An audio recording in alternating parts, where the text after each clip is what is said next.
Okay. Well, we'll start this video, and I'm going to be not as brief as I can because, of course, we're on a Zoom timer, and so, but I do think that it's really important for us as we are, before we get into this, to think about I want to tell you guys today about like a typical day for us and what it looks like and how we implement it. But first, I just want to spend a couple minutes talking about why we do the things that we do. And so a little bit of my story. So when we got into homeschooling for our family, I was really dreading it in some ways because I knew like I am not a workbooks person. I am not a worksheet person. I just feel like if I do it the way that I think I'm supposed to do it, that's going to kill learning for my kids, and I don't want that. And so was my children were really young, I was thinking this through, and I was like, learning is really natural to a child. They're learning from the day that they're born. And so we should be able to facilitate that process as their parents in a way that brings life and brings joy to our family, because learning really does bring life and joy. And so I feel like it's kind of my job not to kill it, not to kill that learning process and that desire for them. And so I started reading various books that really helped me. One is For the Children's Sake by Susan McCauley. Another one was A Waking Wonder by Sally Clarkson. The Core by Lee Bortons is a really great introduction into the how-to of classical education. And I actually read Charlotte Mason's works in modern English. There's a free version online in modern English of Charlotte Mason. And all of these things started kind of coming together to create what we do today. So I'm going to describe to you guys what a typical day looks like for us in school, and then I'll explain why we do it. So our typical day might be 8:30 in the morning, because that's what works for us. We start with math, and then we do something right sharp at 9 a.m. called morning time. Our morning time is something that our entire family can do together, and that's a really special part of our day, and it's group learning, that kind of one-room schoolhouse thing that we do. And so our morning time will include Bible. It'll include singing together, so we either sing a hymn or we sing a folk song. It includes poetry, enjoying a little bit of poetry together.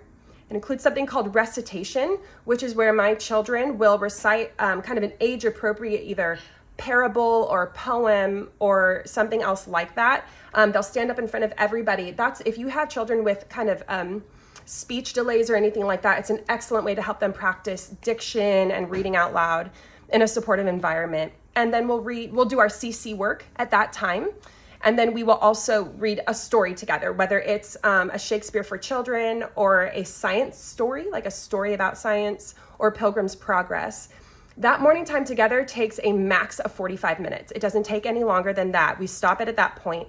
Then we'll probably do something like handwriting together, and we'll take a break, and then we'll do some other subjects, and we end our day with nature study or something outside.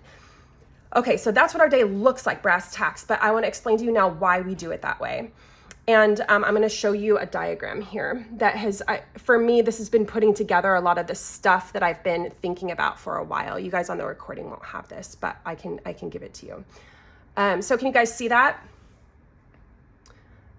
This is called The Tree of Learning. This is in a book called The Liberal Arts Tradition that I've been reading this summer.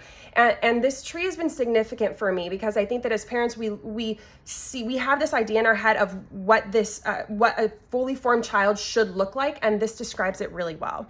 And so what we work on, for example, in CC is what you see there in the middle of the tree trunk, the trivium, quadrivium, right? The trivium is what we're doing at CC, but you see there's stuff that's at the base of that tree. And this is what we as homeschool parents are rounding out during the week for our children. And the roots are in piety. This is ancient stuff here. These are the old ancient ways. And this is why it's been such a comfort to me, is because we're always worried as homeschool moms about messing our kids up. And so I think that having the wisdom of stuff that's been happening for 1,000 years and ways that people have been forming students for thousands of years and Christians have been thinking about it is really helpful. So these roots at the base of our tree are the roots of piety. Now, piety was defined by the classics as the duty that a person has to God and to their fellow man. And so that's always what we're teaching our children first, right? Is you were created by a God, and you were created to serve him and to serve your fellow man. And so those are the roots of the tree that we're always instilling in our children through the things that we schedule in their education, as well as just through regular life. And then at the base of that tree above it, you see two words. You see gymnastic and you see music. And so I'm going to explain those to you because that's confusing in our modern context. But gymnastic, what that means is you need to more think of like the physical body and the training of the physical self. And then on the other side, you see music, and you should think museum or muses. So that root word is the idea of the poetic knowledge that is received by man that's just kind of inherently true, that we just experience it as true. You don't have to tell your child that a song is beautiful for them to know it is. You don't have to tell your child that a sunset is beautiful. When you read a child a moral story about, you know, the knight who slays the dragon and they rejoice at the end of the story, that's because there is something inherently true and morally good that they were experiencing. They actually call this sometimes pre-critical knowledge. You don't have to have your rational thinking formed yet in order to just know deeply that that is good or that is true. And so those are things that we get to instill into our children's education. Gymnastic is really important because we are an embodied soul, right? We are a soul that lives inside of a body, and our connection to our body, it connects to our mind and all these things. So as we train our children to control their physical selves or to exercise or to climb a tree or whatever, we are helping them create categories in their mind for connecting other dots in the future. One day I'm going to teach my child about friction, and they're going to understand something being slippery or having friction on something because they remember what it's like to try to climb something with shoes on or try to climb something in their Sunday shoes and they slipped off or something. So that's the idea of gymnastic. So all of those things are happening at that base of the tree. And we're implementing that in our homeschool day in our house too. And then from there, we have the trivium and the quadrivium. Those are the 7 liberal arts. That's another way that those things are put in the middle of the tree trunk. And then stuff goes up from there. And so the trivium, quadrivium, that 7 liberal arts area is the kind of stuff that we're practicing with CC throughout the week, and that our children are going to be building on in their education as they get into essentials, as they get into challenge. They're building through those 7 liberal arts in the middle. And those are called the tools of learning, like teaching children how to think so that they can create in the world and think rightly about God and implement their call in the world. And you see, of course, at the top of the tree, that fruit that comes from it, that we desire for our children: beauty, love, truth, goodness, faith, hope. And all of that is under this umbrella of theology. God is the one who tells us what things are and what reality is. Okay, so that's the big picture of why we do what we do, and why we have that schedule that we have in our family. And so I think that having something like this is actually incredibly important, because when we have a structure of thinking like this helps us to not be at the mercy of our feelings in our schedule. Like, oh, I don't feel like this is working, or maybe I'm doing the wrong thing. Helps us not to be at the mercy of social media. Like, oh, maybe, ooh, that looks really cool, or that new curriculum looks really amazing, or that mom's doing such a good job, I should be doing it like her. We can push back from that because we say, no, I know what God has called me to do. He's called me to invest into my child's piety, to teach them to love what is beautiful and all of these things. And so when we have a structure like this, an ancient, good, God-centered structure, we're not going to be as easily swayed by other things. And so we'll go into what this looks like in our family every day. But before that, I do think that I need to make one disclaimer, is that as we are implementing these things, as a parent, if you do not have obedience, you cannot teach. So if you do not have obedience from your children, it's going to be really, really difficult to implement any of these things. And that comes down to those roots of piety, right? Teaching our children that they have a duty to God, and they have a duty to their neighbor. They have a duty to their parents. And so helping them learn that obedience is sometimes a huge first step in our homeschooling journey. And that might mean that some of your days are spent doing a lot of character building, doing, discipline or consequences, whatever that looks like in your family, so that you can train your child to receive all of these things. Because if our child is out of control, they're not going to be able to receive all this wonderful stuff. So, and another thing is attention, but we'll talk about that later. Okay, so we have these 7 liberal arts that we are investing into, especially through CC. And I just want to remind you guys too, as at CC, we're doing all of these facts during the week. It can be easy to think, well, why is my child learning about a map fact? Why are they learning about this science fact if we're not expanding on it in other ways?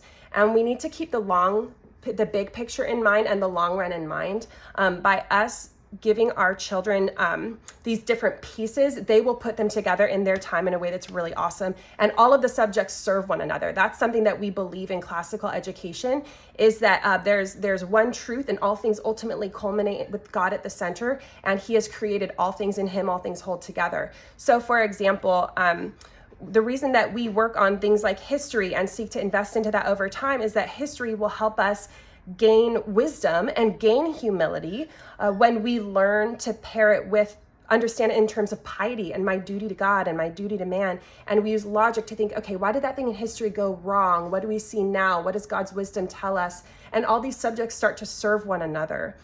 Math, we do math and learn math facts because understanding math helps us understand also things in the natural world, like of science, because God uses order and he uses logic to create. And so when we understand the order of math, this will help our children to understand the order of creation. And then when you can understand those things, that can facilitate their fulfilling of the creation mandate to cultivate and keep the earth, because they understand the logic and the way that God put things together. And so all of these things are serving one another. So keep that long view in mind, even if, and that'll help us with the daily stuff. Okay, so with that, what does CC look like for us at home? So I want to talk with you guys about kind of just how we use it on a daily basis. So when we do our CC and our new grammar work, one of the great things about CC memory work is that it can break up your day, because we're usually practicing it like outside, standing up, jumping around. And so that can help your kids get their wiggles out a little bit. First thing is, I would really encourage you to use your guide. Use your Foundations guide when you are at home. Oh, here, let me stop sharing this tree. Okay. Use your Foundations guide. When you are in CC Community Day, bring it. Don't forget it. Bring it and have it right here and be taking notes, because you want to remember, okay, what is the song and what are the other things that I want to, talk about later? I'm going to look up this word because I don't know what that word is. So use your guide. And then also, if you need some ideas, you might want to write this down. So on the new CC Connected, if you search for weekly helps, you'll find ideas every single week for doing review games with your kids. You can search ampersand like the at home, and that'll give you a video that'll remind you of everything that we did that week. Or you can go on to the Sandbox, which I'm going to show you, because the Sandbox is like the best thing on CC Connected, I am convinced. And so I'll show you guys that in a little bit. And so for us, one thing that we use at home is our little easel. So I just got this used from somebody on, an app.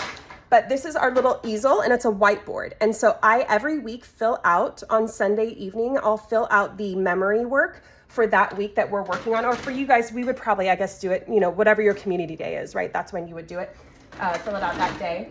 And so I'll fill out that easel. And during our school week, I just have it in front of our learning area. So for us, it's in front of our fireplace, and it's kind of always being referenced. And so that's what keeps it in front of us and visible. I find that that's important, is keeping it visible. Another thing is that if you don't know, you have the maps of your work at the end of every cycle is your maps. They're in color and they're in the black and white too. So definitely utilize those with your kids. You can just open up that map like this. You can open it up and you guys can practice that together on geography. So remember to utilize that. And then another thing is, if you don't know, on the forums of CC, you can make flip books. So if you go onto the CC Connected forum and search for flip book, you can find all of these free PDF downloads to make. And this one's like a big one. You can do little ones that are like handheld. I'm sure you've seen moms with them, like the little flip books. This is a huge resource to make it easy to do your memory work review throughout the week. Some of them have maps and all kinds of good stuff. So look up flip books on the forum. And be as fancy or as basic as what blesses your family. This does not have to happen one certain way. Oftentimes, I just use my Foundations guide for the whole year if I don't have time to do anything else, and that's totally fine. Okay, so then moving on from there, if we want to use all of these facts, we want to help our kids get it into their brain a little bit better at home, right? A little bit deeper. How do we go a little bit deeper at home? This is where names comes into play, okay? Those are the 5 core habits that CC talks about, which is, see if you can remember them, names. It's naming, attending, memorizing, expressing, and storytelling. Okay, those are the 5 things. Those are in your foundations guide. And we're going to do them right now together. Okay, so if you have your foundations guide with you, I hope you do, but if you have it with you, and if you don't, that's okay. But if you have it with you, go to week 2, and we're going to do the history sentence. Okay, so this is like what I would do with my kids if we were on the history sentence. This is one of my favorite tools. It's a handheld whiteboard. I love it, and I use it every day. So they're like cheap. So I have my handheld whiteboard, and then we'll read the history sentence, which is, and pay attention because I'm going to ask you guys to participate with me, okay? So I'm going to say, tell me about William the Conqueror. And here's the sentence. After the church split into Roman Catholic and Eastern Orthodox, William the Conqueror defeated King Harold of England in 1066 and started feudalism. So we would probably use the song because we love the history songs. And then maybe we would do it twice. And then I'll say, and now I want you guys to interact with me. So take your mute off, and I'm going to say, okay, what are some names that you heard in that history sentence? Can anybody remember some names? Okay, now you guys got to talk back to me. We're going to write them down. William. Did he have anything that came after his name? Conqueror. Yes. Okay, and sometimes with these, well, I'll show you that in a minute. Okay, what are the other names that we saw? King Harold of England. King Harold. So for your pre-readers, I do little pictures too. So I'll say, okay, let's give him a crown. He's a king, King Harold. Okay, of England. Okay, and then were there any places? Were there any places that were in this sentence?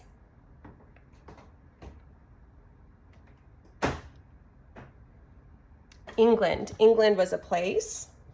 Sorry, you guys probably don't have it in front of you, and that's okay. Okay, and then I'll also ask them, were there any words you didn't understand? Were there any words that you didn't know? Which they would probably say feudalism, right? Feudalism. Oh, feudalism, interesting. Okay, and we'll talk about this in a minute, but I actually would encourage you to not feel like you have to answer every question that your kids have, and you don't have to define every word right away, because wonder is okay. It's okay to do. Okay, so now, I would say, what can we learn about these people or this situation just by looking at the sentence? After the church split into Roman Catholic and Eastern Orthodox, William the Conqueror defeated King Harold of England in 1066 and started feudalism. So what do you notice about this? And so they might say, oh, the church split. Yeah, the church split. Wow, that's crazy. So there's like a split that happened in the church. And what were the two sides? Roman Catholic and Eastern. Okay, so you had Roman Catholic on this side and Eastern Orthodox on this side. Interesting. Okay, what else did you notice? And just going through this process, your kids are putting pieces together that otherwise they might have just kind of kept it in their head as a memory thing, which is okay, but you're expanding on it right here. And so then if we say, well, we won't go into that for the sake of time and going into feudalism and stuff. So then we would say, okay, let's memorize it again. Let's repeat the song again. And that's the M of names, right? So we've named, we've attended to the sentence, and then we've started memorizing it again together. And then I would say, I would let them express it. Who wants to try to tell me the sentence on their own? Or I might say, could you explain the sentence to me in your own words? Now that we've talked about it a little bit, if you just had to tell me in your own words what happened here, what would you say? And they get to express it back to you, which is a powerful tool of learning. When your child has to hear something and express it back to you, that is a huge part of their whole learning process. So don't forget to have them express things back to you. And then story. So the last one of names is story, and that's where you come into wonderful books. Incredible books that are going to help us learn things. Something I want you that is really important for you guys as you're prepping your school year. There's an entire Cycle 2 book list for foundations that's provided on CC Connected. So if you go onto CC Connected, if you go into the Learning Center and you just type in Foundations Cycle 2 book list, you are going to see for every week, there's like 10 possible books that you can read. Now, that can sometimes be freeing and sometimes be kind of overwhelming. So I actually have shortened the list to ones that I have experience with. At the end of this time, if we have time at the end, I'm happy to show that to you guys, or I'm happy to email that to you if you're interested. So they are good books, though. There's a lot of good books on there that you can read to your kids. You'll just want to pay attention to like the reading level of each book, because some of them are chapter books, some of them are picture books. And so reading stories is really great. But one thing also here, don't worry about going in order with the stories. There can be that pressure of like, oh, I need to get the week 3 books because it's going to be week 3. You know, it's okay. Repetition is a part of learning. And so if your kid is reading a book with you about Constantine a month after they memorize the Constantine history sentence, that's fine. They'll probably be excited because they'll be like, I remember Constantine, and it's great. So if it takes you a while to get the book from the library or whatever, don't worry about that. The fact that you're doing it together. And then after you read a book, this is going back to expressing, in the Charlotte Mason style, they call it narration. Have your child tell you back in their own words what you just read. So, wow, what was that? Because we only read with younger kids, 1st through 3rd grade, probably only about 12 minutes of reading per subject at a time. So 12 minutes of reading a storybook, and then we put it down and say, wow, okay, tell me in your own words what happened in that story. And as they practice it, they get better and better, and their brain is processing and figuring out so much because they have to now tell it back to you. And also that teaches your children to pay more attention during a story because they know that they're going to have to narrate or express back to you after they read the story. So that's a great way to work on comprehension with your children. I cannot emphasize narration enough. I think it is a key component of learning. Okie doke. Alrighty. And then one last little suggestion there is don't feel any pressure to rush to the internet when your children have a question about something, because again, wonder is a gift that we give to our children. So let's say in week 2 science for cycle 2, we're learning about what are some types of consumers. Some types of consumers are herbivores, carnivores, and omnivores. So your child might ask, hey mom, is our kitty an herbivore or a carnivore? What is our cat? You don't have to rush to the internet. You don't have to go and find them the answer right away, because the question, and again, in classical education, remember, we're teaching them how to learn, right? Not what to learn. That's not the goal. The goal is, how do I think? How do I learn? And so we do it with them. You might say, oh, well, that's a really great question. What do you think? Well, I don't know. They don't eat meat. Okay, you're right. We don't feed them meat. What do they eat? Well, they eat the cat food. Okay. What do you think is in the cat food? Oh, I don't really know. Let's go look. Maybe you grab the cat food bag. You say, okay, what are some of the ingredients? Now they're learning how to read an ingredients list. That's a great perk. And so they're reading the ingredients, and you say, okay, there's grains in there. Okay, so that would be herbivore, right? Because that's plants. Okay. And so oh my goodness, look at that. There's salmon in our cat food. Our cat is eating both plants and animals. So what would that make them? And all of a sudden, you've taken your child on this learning journey, and that is going to click in their head so much more effectively than the fact that mom was able to Google the answer and now we know. So the process of helping them wonder about something is a beautiful gift that we give to them. And don't feel bad about not even having an answer to a question, because it's great if that question sticks in their head. That means that they're thinking about it, and that's what we want, is for them to be thinking about things and wondering about them. So we don't have to have the answers all the time. Another great thing to do is to tell your kid, why don't you ask daddy when he gets home?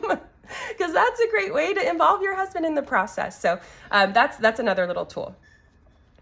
Okay, so one thing that I wanted to show you guys while we have time is this one thing on CC Connected. You should use all of CC Connected in the Learning Center. It's a great resource, and it's all paid for with your enrollment. So you have all access to it. But one thing that's especially important is the Sandbox. And this will be a huge service to you in your education of your children. So let me share my screen here. Okay, can you guys see my screen? Let's see. Yes. Okay, great. Do you see the Sandbox now? Yes. Okay, great. Thank you, Uma. Okay, so this is the Sandbox. You have one of these e-newsletters for every single week of the school year. And you guys, this is incredible. If you're wanting to include wonderful, rich things, this might be all that you need, because they offer so much in here. So if you choose to use the CC books, which have a lot of great stuff in them, you can use the Old World Echoes this year. You can use Senators of Rome, which is going to teach them history stories. Exploring the Heavens is going to teach them science stories. I'll tell you about what we do when we talk about morning time in a minute. But down here, so one thing that we do in our family every week is picture study. And look at this, the Sandbox actually provides a picture study for you every week. You can put a piece of beautiful art in front of your children every week. And I'll explain to you how we do it in our family in just a minute. But again, we talked about names. Look at this. They're showing you how to do names with your kids. So if you feel a little bit like, oh, how do I implement that? Come to the Sandbox and it'll show you. Another way that I really like to use the Sandbox at times is, look at this. If you come all the way down, this has additional science activities. This actually has the review stuff of showing you how to review with your kids that week. So here's maps that you can use. Look at this, worksheets galore. Okay, so there are tons of things. If you're having a really busy week and you just need to print out something for your kids so that they can do something, you can use this. And so one other thing, by the way, just remember this. Latin first conjugation endings, I highly recommend printing out the 2 worksheets here and using those for your entire school year. That's what we do with like whiteboard markers, and it really helps. There's handwriting, there's so much stuff on there, okay? So please go explore that and take advantage of it. And again, that's the Sandbox. So I was thinking that one thing I'm probably gonna do in my school year, I'm back, right? One thing that I'm going to do in my school year with that is I'm going to actually download all of the Sandboxes to my Google Drive so that I can just access them really quickly throughout the year and not have to go log on and all of that. So you can download those to your computer. You can print them out if you want. It's just a lot of ink. Okay. So I am going to jump to morning time, and then I'll let you guys tell me the way that you would like me to spend the rest of our time together. And if we hit 10:40 and we get booted out, feel free to log back in and I'll answer the questions that you guys have, or we'll cover the things that you want to cover, okay? If you have time, and if you don't, totally fine. Okay, so morning time. I told you guys that that's like the way that we start our day together, and there are subjects that can be enjoyed by everybody in our family. So we do a hymn or a folk song every day. And we get our list of them from a place called AmblesideOnline.org. They just do a really good job of putting it all together kind of for you. And so they just give you like the lyrics, and every month you're going to be doing this thing. For our campus, I actually might have a hymn schedule for us this year, because we might be singing a hymn every week in our morning assembly. So I might actually be giving you guys a hymn schedule. Keep an eye out for that. Okay, so I will print these out and put them on clipboards that I hang on my wall in my dining room. I have a place for 4 clipboards because one clipboard will have like our hymn, and I have one of these printed out for each kid for whatever the hymn is for the month, right? So I print the lyrics out and I just tell them grab the clipboards, because each kid will have a clipboard in their hands and we'll sing our hymn together. And we'll often use YouTube with lyrics on it or something if we need the music to help us, kind of follow along. The point of hymn and folk song is to sing together. Don't let your kids just sit and listen. We're singing together and enjoying those hymns. You don't have to delve deep into what does the hymn mean and what's all the background. You can just sing a hymn with your kids. It's a wonderful thing to do. I have a resource if you want it for how you can find these, which are actually little cartoons that draw out for your pre-readers the lyrics of the song that you're singing together. And we'll also do a folk song. Now, folk songs, this is like an example of one of our folk songs, the Jam on Jerry's Rocks. So we have a folk song schedule that we also use through Ambleside Online. The reason that these are awesome is, first of all, they're really fun. They're very singable songs, so kids love them. You do one a month and you just sing it, every other day or something. It takes a couple minutes in the morning time. And they connect to history, because folk songs come out of history. And it's okay, they don't have to align with what you're reading in medieval history this year. They're fun songs. You do get a little bit of background on them as you're doing that song. The resource that we use gives us some background information, but you just enjoy singing them together. And the sing-songiness is a part of learning for our children. Learning to enjoy words and lyrics and all of that is an important thing. Now, I mentioned, so Bible time. Bible time is critical. It's the most important part of your day. It's what you guys are doing together. So first priority. For K through first, we just do, kind of favorite Bible stories kind of things. And then as they get a little bit older, like 3rd and 4th grade, good books to do with them are like the book of Genesis, Exodus, the book of Joshua. In the New Testament, the Gospels, like the synoptic ones, like Matthew, Mark, and Luke. And so again, our subjects, we only do 15 minutes max in those young years between K and first grade, or K and 3rd. And so we will read the passage for about 12 minutes or however long the passage is. I use a schedule from Ambleside Online, but you can do whatever you'd like as a family, or if you have your own reading schedule. So I read the passage to them, and then I say, okay, who can express it back to me in their own words? Who can narrate what happened in that story?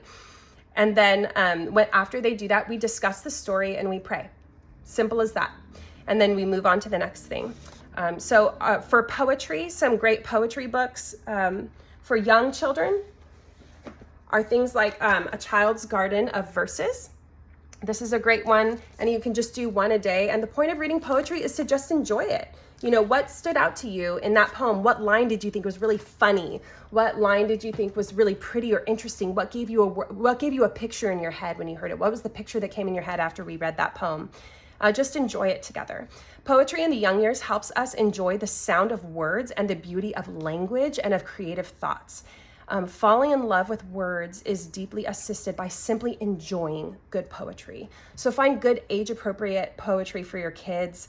A Child's Book of Poems by Fujikawa is another really good one. Some great poets for the young years especially are Christina Rossetti and Henry Wadsworth Longfellow. I really enjoy him. He's my favorite.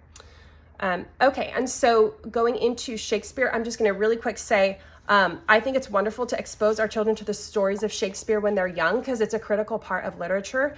And so we use something called, it's by Lamb. So it's the Stories of Shakespeare. It's also in the CC book list this year. Tales of Shakespeare. Tales of Shakespeare, and the last name is Lamb, like a little lamb. And we read, a couple of those a year, and those are just really good for familiarizing your kids with Shakespeare. For science, we enjoy nature lore as something that we add on. So there's things like the Christian Liberty Reader is a popular one amongst homeschool parents, but you can actually get, this came out from another author. So this is on the this came from an author whose work is on the public domain, which means it's free. And so you can go to a place called Yesterday's Classics. They're a publisher online, and you can get the Kindle version of this for $2. So it's called, the original name of the book is called Seaside and Wayside. There's books 1 and book 2. So these are excellent stories to read. It's like the story of a bee, the story of, an insect. It's a great way for children. Another favorite series that I highly, highly recommend you use this year is Let's Read and Find Out series. If you're not familiar with these, they're just excellent books on different topics. And so this year in science, we're doing astronomy and physics. And so this is a great one, Simple Machines. I'm giving you guys like all of my tricks. So if these books are not at the library, I'm going to come after you guys because I'm going to borrow them from you because I'm going to need them from the library. So Simple Machines is a great one. And they just explain it in a very simple, understandable way. They're lovely, lovely books. So Let's Read and Find Out. Check out that series. And then what are some other things? I'm gonna pause there and ask you guys because we'll get booted off in a minute and you're welcome to log back in. And I can talk right now about more books that we use. I can talk about how we do language arts at home. Or I can talk about like preventing the tedium of things. So I'd love to hear from you. Are there any things that you'd like me to touch on?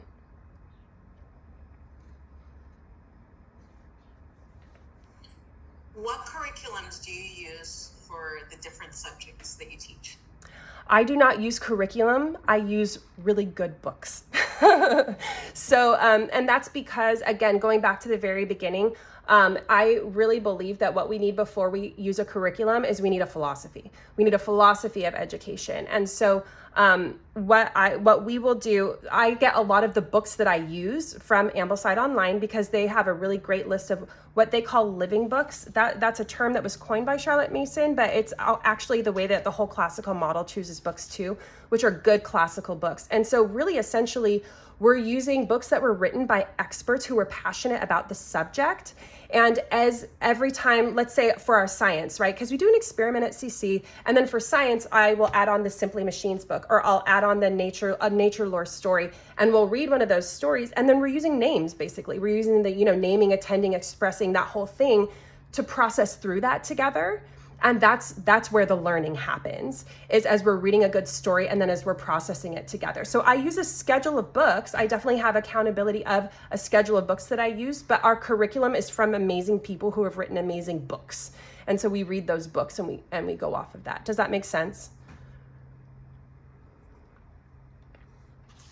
Yes, it does. Thank you. Yeah, sure. So for our family, that's just provided a lot of joy and freedom that I don't need to, like, because I know my child, like I know how my child is probably processing this thing. So I don't have to be stuck to like the script that this book is telling me to do.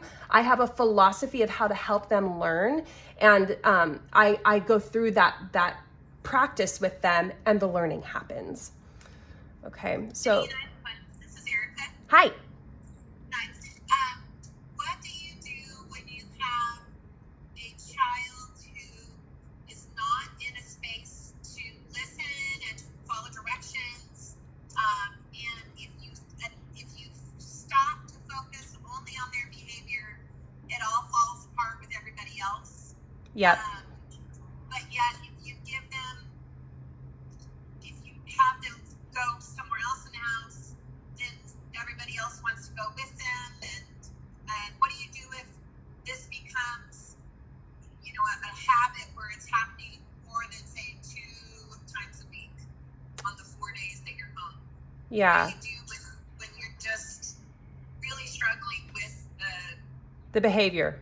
the foolishness of the Yeah. child and how it affects the siblings and how it affects your peace? Yeah. And it's not just a one-off thing, but it becomes a real problem, a real habit. Right. By the way, guys, we are going to get booted off here, so feel free to just hop back in. So absolutely, and that's so what I do is actually something that I've read in a book to tell me to do, and it works, which is expressing disappointment of like, I'm sorry that it seems like you're not able to participate in what we're doing right now. I need you to go to this other place until we're done with this subject. I'll probably have to cover it with you later. Maybe like instead of your screen time, you're probably going to have to cover this subject with me later, but I need you to go to the other room so that the other children can learn. And the place where you send them, it needs to be something boring. It needs to be like a boring place where they're not really going to enjoy what they're doing or, and so I try to disincentivize wherever I'm sending them so that I can finish up with the students and then I follow back with them later. And that's a habit that you have to maintain, right? Of, okay, I'm going to stick with it. I really am going to, even though I don't want to sacrifice that screen time with them or whatever, when I could do something else, I'm going to circle back and we're going to do that subject later. And I find that tends to over time draw the kid back because their behavior has been disincentivized enough that it's better for them to just kind of sit in and be quiet.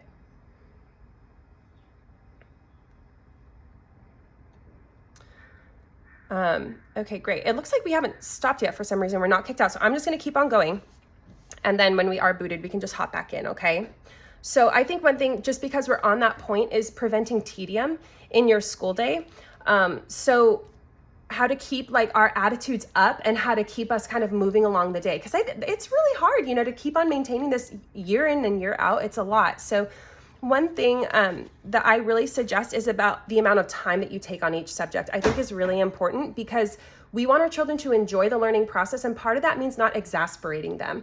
And so when your kids are young, about 15 to 20 minutes per subject is a good amount of time, and then switch to something else. Don't take a break. Don't let them go run around outside. No, just switch because we want to use different parts of their brain, okay? So you'll do 15 minutes, and then let's say you're reading your book for the first 12 minutes, and then the last few minutes, they're expressing it back to you, and you're talking about it, and then you move on to a new subject. Third and fourth graders, I think you can get closer to like 25, 30, they're kind of building up, right, in their attention spans. And so you just switch to a new subject, and you're also going to switch to a different part of their brain, okay? So when I'm listening to a story or, there we go.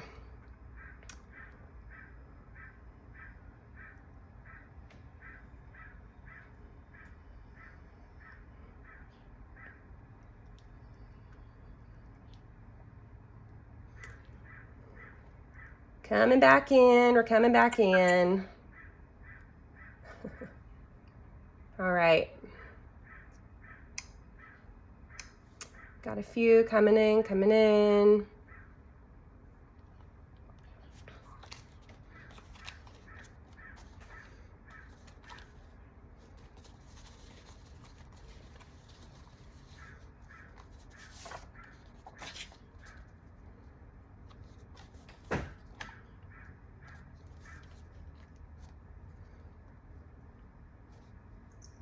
Janine, is it possible to get the names and titles of the books that you had mentioned?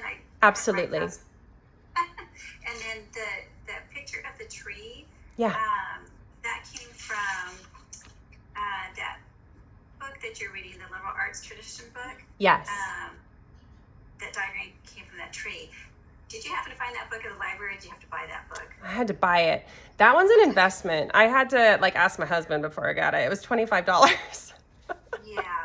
Is there any way to get a copy of the diagram at least? Absolutely, yeah. I'll email that to you guys. You can actually find it online. I found it just by Googling, I think it was I just Googled the liberal arts tradition tree or something, and it came up on Google Images.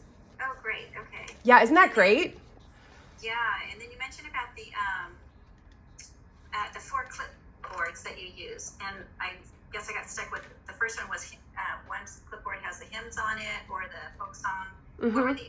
Do you have 4 clipboards because you have one for each kid? Well, I kind of use them differently depending on what works in that season, but it's kind of like one for each kid. But what did we do last year? So I had hymn on one, folk on the other, and then I think I had each kid's, because I had 2 students last year, so I had each kid's recitation up there. Part of why I keep those clipboards visible, and also our picture study that we do every week, like they have Rembrandt on the Sandbox, I actually have a little set up easel, and I keep it in our dining room because I want that picture to be visible to them so that they can enjoy that art. I want to keep good art in front of my kids. Those clipboards are on the wall because I want them to see the hymn lyrics and think about them, or I want them to get the folk song stuck in their head, so I try to keep stuff visibly in front of them in the places where we live, not just in our school room or something, but actually places where they're going to be walking by. And then the art, did you print it off of the Sandbox or whatever, or do you have it from a book, because that's going to use a lot of ink? Right, you can do either. Now, at the beginning of the school year, I just happened to use the Ambleside art study rotation, and they've already kind of pre-formatted all of the great artists' pieces for you. So I print those off of Office Depot. So through CC, you have a discount with Office Depot, and I think we pay 8 cents per color copy. So if you really factor that out, it's 8 cents per color copy. That means each year, since I probably print 24, I'm spending, I don't know, maybe $7 or something to print beautiful art to have all year round. And I literally frame some of this and just keep it up in my house because it's so beautiful. Yeah, and then the Ambleside, is that there's a fee for it, right? No, free. The thing with Ambleside online is that they are very passionate about being accessible to everybody, especially an international audience too. And so most of the books that they use are on the public domain. You probably won't want to use all of them because you're already in Essentials and you have other stuff going on that you're already doing. But for book lists, it's an excellent, excellent resource. But also you have the Cycle 2 book list, which you can make an entire year's worth of learning just doing foundations, essentials, memory work, or that kind of stuff that we already do, and using those books. You would have a great year of learning. Okay, thank you. Yeah, sure. And really quick on that, just while we're talking about it, with the book list, I have a couple life hacks for you guys that are super helpful. So one is that, so again, I was saying be discerning as far as the history books on the Cycle 2 book list, because those will be different reading levels and stuff, and some might be a little better than others. Some of them are going to be picture books, some of them are going to be chapter books.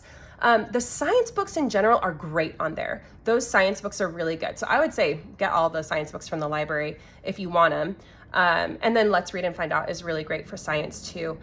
Huge life hack: if you can't find a picture book that you're looking for, look for it on YouTube, because YouTube will have people that actually read aloud the picture book to your kid. So not only is it free, but they're reading it to your kid for you.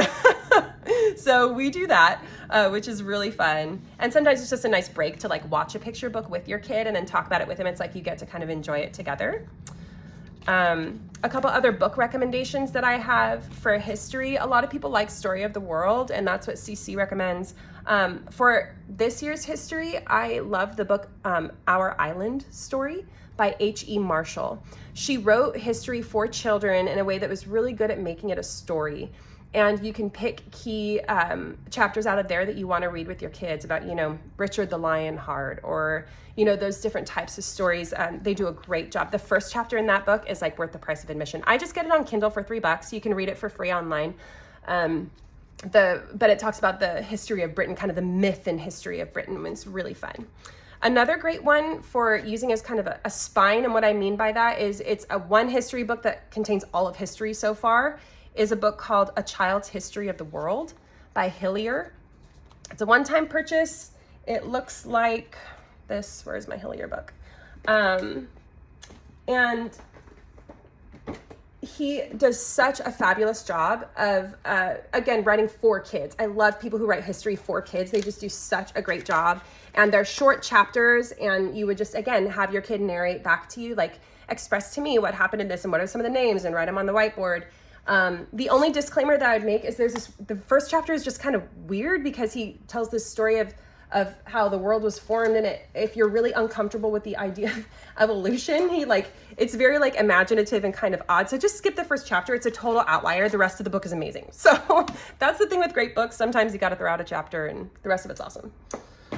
And okay, so that's for history things. Biography is really important for our kids, especially when they're younger, reading stories about great people of history. I think I've mentioned to you guys, I really love the Dallaire books. I don't know if you're familiar with that. D''Aulaire. They're picture books of history, and they're biographies. I'll grab one for you guys real quick. But this is another great one if you want to throw in biography of Christians throughout history, Trial and Triumph by Richard Hanula. So this would be a part of your history. So this is not an add-on. This is your history curriculum, right? So don't feel overwhelmed like, oh no, I can't. No, this is your history curriculum. So you would be doing like maybe one of these a week with your kid. And this I used for like 4 years of learning with my kids because it's stories of different people throughout history who've lived for Christ. And so we might read one of those every couple of weeks and then another history story in our other history book or something. And that is our history. So again, I do come from that approach of using great books and learning how to discuss them well with your children. And I can email you guys out some of the other books from Cycle 2 so far that I've looked through on the book list for CC that I would recommend that I think are a great idea. Janine, how much time do you spend reading with your kids, or is it assigned reading?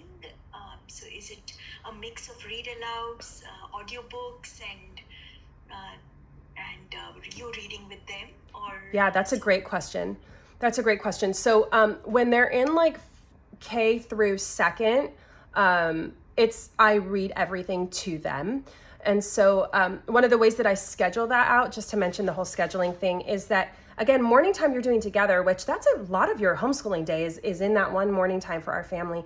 And then after that, I'll schedule my kids in such a way that I put their subjects together, not like the exact time that we have to do them all, but like while Joshua is reading is doing his history reading with me, Samuel is listening to this audiobook over here, or like is doing this, not audiobook for him. It would be more like his handwriting. So Samuel does handwriting while I do history with Joshua, and it's like always the same. And so you're doing a fully attention subject with that kid while the other kid can do something independent. So that's how you schedule it. But so through second grade, I'm reading all of those things to them. And then starting in about third grade, I'll let them do an audio version of the book because I use old books, like living books from my curriculum. A lot of them are available on this app called LibriVox for free. And so I'll have my child listen to their little section of reading for that week. And again, they're only listening for about like 12, 13 minutes, right? And then they're coming to me to narrate. And as you're faithful, you get through those books in a year. But I actually do make them have the book in front of them so that they can follow along, because that's a huge part of phonics and spelling and everything is reading the words themselves. So they will do the audio, but I really try to have them follow along in the text. And then when they're, right around fourth grade, there's going to be more independent reading assigned, but yeah. I think that just in terms of how much time in a day, or is what I was interested in. How much time do you allocate for reading, or is that because that's schooling, that's the way you're schooling, then you don't have, in our case, we do have curriculums, and so then the reading time is a separate time apart from the curriculums. Yeah. So, I assign 25 minutes of reading on their own time that's separate from their subjects. So in the afternoon, and I think a great way to do that is to have a basket of books that are approved free reading books, because I want them to read, the silly novels that they're really into right now that they really enjoy, they can read those on their own time because they're incentivized enough to read that. So I'll have a book of like, here are your free reading books for the year. I would like you to get through all of them, but you can choose which one you read on whatever day. We'll have a bookmark in each one, and you know, that kind of a thing. Yeah. Thank you. So another thing that I think maybe some of you are kind of thinking of is, okay, so for language arts and math, so CC doesn't provide for language arts and math, and so how do you do that? Most of our language arts gets covered in morning time, from us just reading good stories together, and from them doing recitation, which is them, you know, have their little clipboard and they're reading that poem out loud. That's them learning how, that's phonics. They're learning how to say those words, how to pronounce them, because they read them over and over. Their mind is remembering how to spell that word. So there's a lot of learning that happens just in doing read alouds. Always when you read a picture book, you can try to follow along with the words, right? So their eye is following along too. So a lot of that happens, like half of it happens in morning time for us already. So handwriting, you can do something as simple as printing out the worksheets on the Sandbox and using those for handwriting, or I'll use simple handwriting workbooks like Handwriting Without Tears. But again, this is where it comes back to the philosophy, where it's important that we understand, like, for example, my kids shouldn't want to get through the workbook of their handwriting. They should want to write well. We want them to write well. So I would rather have my child spend their 10 minutes of handwriting time in the morning writing 5 letters really well than writing 2 sentences that are ugly. Because their muscle memory, it's really important that their hand is learning to form the words properly, because it's their hand that's kind of learning, right? Their eye and their hand is what's learning in that process. And grammar, I think grammar can be very easy and natural when they're young. I don't think that we really need to push it. And again, with CC, you do essentials and you're starting all of the stuff of grammar that's more technical at an age where their brain is ready for that technical stuff. I think if you explain grammar terms too early, it just becomes really boring and tedious, because that's just not really the stage of learning that they're in naturally. And, you know, classical tradition is very much about teaching to the natural spot of the child where their brain is ready to go.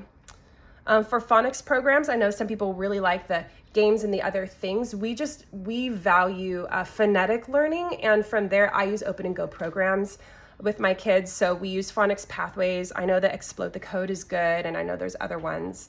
But really for language arts in the young years, when you're reading good books with your kids and you're doing those basic things, I don't think that there's much more that needs to be done. And then essentials helps you cover the scary stuff.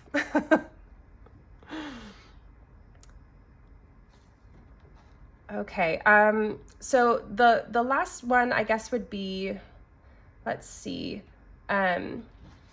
I just have a quick suggestion here, and then I'll talk about books if you guys want to talk about like what exact books we're going to use this year.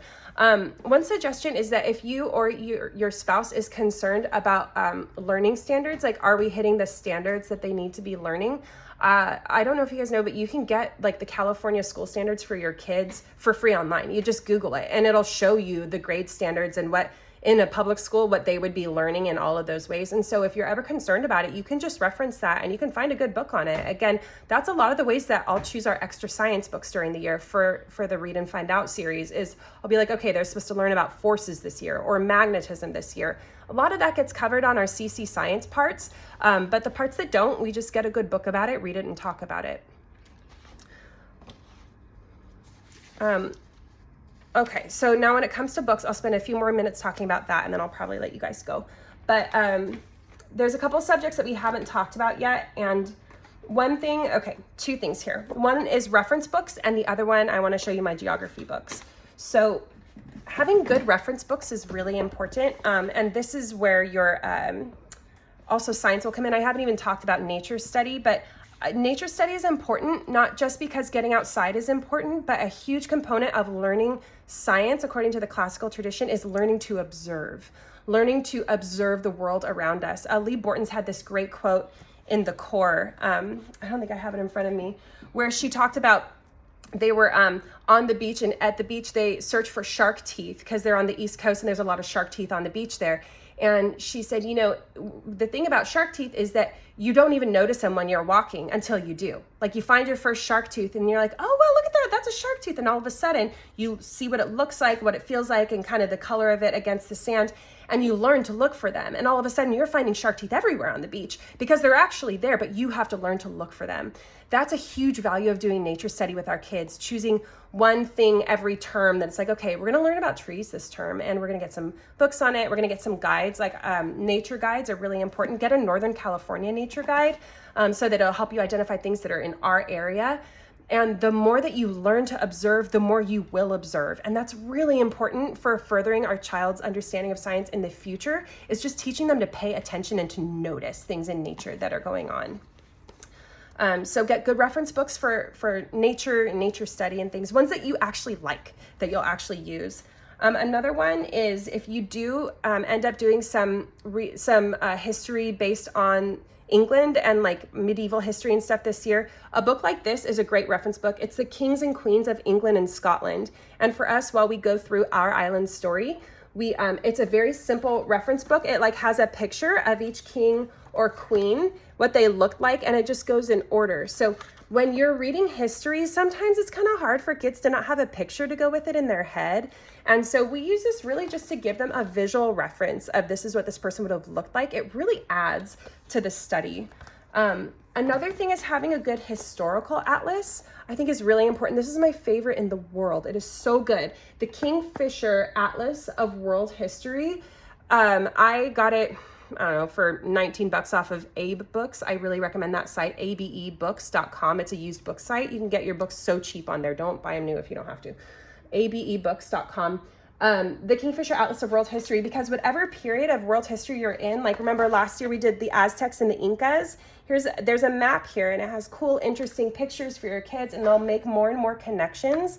Let's say you read a story in one part of history, and then you decide, okay, we learned about the Byzantine Empire, right? We're going to open this up. What looks familiar to you? What do you notice? What can you identify? Again, just use names, right? What names do you see? What do you notice on here? What body of water is this? It just adds to the learning. So good reference books that you keep handy, that you like. Because if you don't like it, you're not going to use it. So use good ones that you like. And again, if you have younger kids, the basics is really all you need. Like have a good children's book of poetry. Have a good Mother Goose that you like around. Like a good Mother Goose that you guys can read through together, because children delight in words that sound cool or words that rhyme or are fun for them. So read Mother Goose together. Read Dr. Seuss together. We read a lot of Dr. Seuss. And again, it's about words and rhyme and sounds and all of that. It's happening in their minds as you're reading that. The Aesop for Children, this is, I think the best illustrated version is by Milo Winter. I got this for $3 at a used bookstore. So we read at least one Aesop fable a week, usually 2 because they're so short. It's a great way to practice names. If you want to practice the naming, attending, and all of that, Aesop is a great way to do that. And lastly, I am a geography nerd. I unabashedly just really love geography. And so this is, I think, the best book that's ever been written for elementary school kids on geography, and it's really fun to do together. It's just so enjoyable. Home Geography for Primary Grades by C.C. Long. This book is not expensive, again, and this is your entire geography curriculum for a year if you want to add on geography to what you're already doing in maps. You don't have to, right? For those young years, you don't have to. But this book is a joy, and geography is really fun for kids because it's concrete. And you can usually do it outside. You can do these little lessons outside. They take 12, 15 minutes maybe. We do one a week. And what he does in here is he starts with, let's think about, position. How do we understand what is in front? What is behind? You're teaching them basic direction. And then you go, how does the sun show us direction? Okay, well, what if we can't see the sun? How might we know direction? Oh, maybe a compass. Here's how, and it just walks you through. And throughout the year, they'll go through things like, what is a plain? What is a mountain? How does water flow work? And they're just really short and delightful lessons that are very conversational. So highly recommend this. I think a lot of people have fallen in love with classical type schooling and this type of narrate, like tell me back what you learned and show me what you learned using this book. It's a really, really great book. What's the name of it again? It is Home Geography for Primary Grades by C.C. Long. Thank you. Yeah, it was written like in the 1900s, I think, but like early 1900s. Yeah, great book. Another one that a lot of people use is for in this classical type tradition is Elementary Geography, also by Charlotte Mason. But I personally love CC Long. So, alrighty. So at this point, I think I will email out to you guys a lot of like book lists and recommendations, like what I mentioned today, so that you don't have to, so, you know, if there's anything that you missed. But do you guys have any other questions before we wrap up? Is there anything I didn't cover that you were kind of hoping we could talk about? Or maybe there's other moms who have input and that came along. I in no way am a professional at this. It's more that I've read the people who are smart, and I want to tell you what they say and how it works in our daily life. So I do not think that I'm the pro at all. I have a question about, especially now that my child's going into essentials, how are you planning on scheduling your day with essentials in mind? Because the time that you laid out, the schedule that you had laid out, doesn't include essentials things like writing and stuff. So if you could kind of add that in there, how you would do that? Yeah, I'm a first year just like you on that. And so I've asked other people, and the way that I think a lot of moms do it who have the other schoolwork to do during the day is between like 1 and 3 p.m. Because for our family, most of our subjects are done by lunchtime. And then the afternoon time is where my oldest will do, you know, his piano lesson, his free reading, you know, that kind of stuff. And so I plan on doing it between 1 and 3. Okay. Every day then? I mean, because I guess you imagine it would be every day. I guess we'll find out. What do you do, Emma? About 3 to 4 days, even 3 days, and one community day. And right. If we can get 4 days on those good weeks, that's great. But 3 days is also more than enough. 45 minutes to an hour of essentials work. Mm. Okay, yeah. Thank you. 45 minutes to an hour. Okay, thank you. At a time. Okay. Awesome. Oh, and one quick other question. Yeah. For like self-care, for mommy self-care, how do you fit that in? When do you fit that in? Any suggestions about that? Yeah, I think that's really important. And especially when you're with your kids all day long, it can be really exasperating. I think as homeschool moms, it's important for our kids to also know that they don't need us all the time, because they don't realize that unless we tell them. They get so used to us being around, they're like, Mom's been gone for 2 minutes. Where did she go? You know? And so, yeah, I definitely, and I've learned that from older people too, is you need to keep track of what your mental state is. And if you are just like up to here by the time 1 o'clock rolls around, you can do essentials later, you know, go, this is what I've been told by others that I actually do, is go into your room, turn off the lights, and just lie down. Not with a screen, just lie down, close your eyes if you want to put on some music, but you need to let your body and your mind kind of deflate. So I'll do that. Just 15 minutes can be very powerful for me. I'll do that, and I'll go pray if I'm in sin a lot that day and I have some repenting to do. I'll do that. And then just being so disciplined with my time with the Lord in the morning, making sure that I have that time in the Word to refresh my mind in Christ. I do little things too. Like I use the Marco Polo app. I don't know if you guys are familiar with that.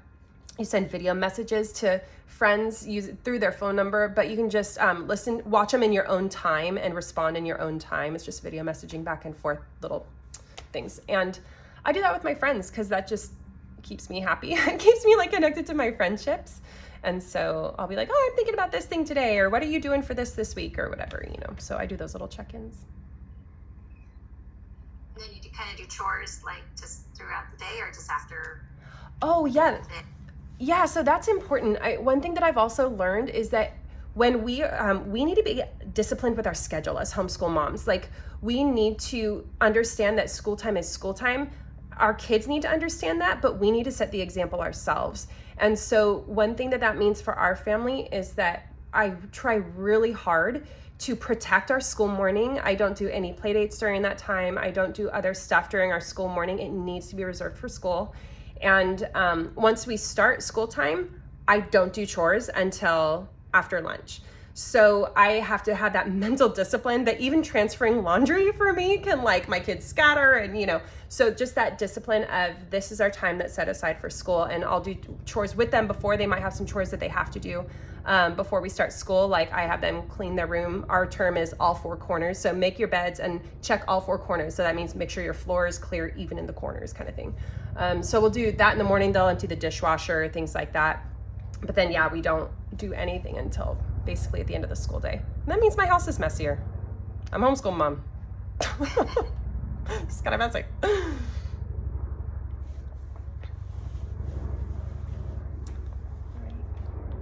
Oh, guys, I'm so thankful that you spent this time to chat with me. And I'll get these emails out to you. And I hope that let me look at your names really quick so that I can make sure. It says 8 participants. Let me take a screenshot of that.